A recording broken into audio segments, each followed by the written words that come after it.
বন্ধুগণ, আজকে আপনাদের দেখাবো একটি সুস্বাদু এবং সহজ সালাদের রেসিপি। এটা তৈরি করার জন্য প্রথমে কিছু আলু এবং বরবটি সিদ্ধ করে দিয়ে আমরা একটি বাঁধাকপি কেটে নেব। বাঁধাকপি কাটা হয়ে গেলে আমরা এটা নিয়ে নেব একটি পাত্রের মধ্যে।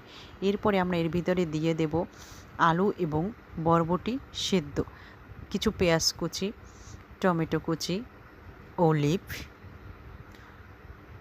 টোফু,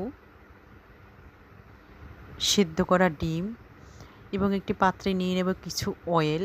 তার ভিতরে দেব লবণ, গোলমরিচের গুঁড়ো, একটু লেবু, একটু মধু দিয়ে সুন্দর করে আমরা এটা মিশিয়ে নেব। এটা মেশানো হয়ে গেলে আমরা এটা ঢেলে দেব ছালাদের উপর। ছালাদের উপর ঢালার পরে আমরা এটা সুন্দর করে মাখতে থাকবো। যতক্ষণ মাখা হয়ে যায় আমার চ্যানেলটি সাবস্ক্রাইব করবেন এবং ফলো দিয়ে লাইক এবং কমেন্ট আর শেয়ার করে দিবেন। এরপর যখন এটা মাখানো হয়ে যাবে আমরা এটা একটা পাত্রে নিয়ে নেব। পাত্রে নেওয়ার পরে এটা আমাদের খাওয়ার জন্য একদম প্রস্তুত এবং এটা খেতে খুবই সুস্বাদু এবং অনেক স্বাস্থ্যকর। আপনারা বাড়িতে ট্রাই করবেন।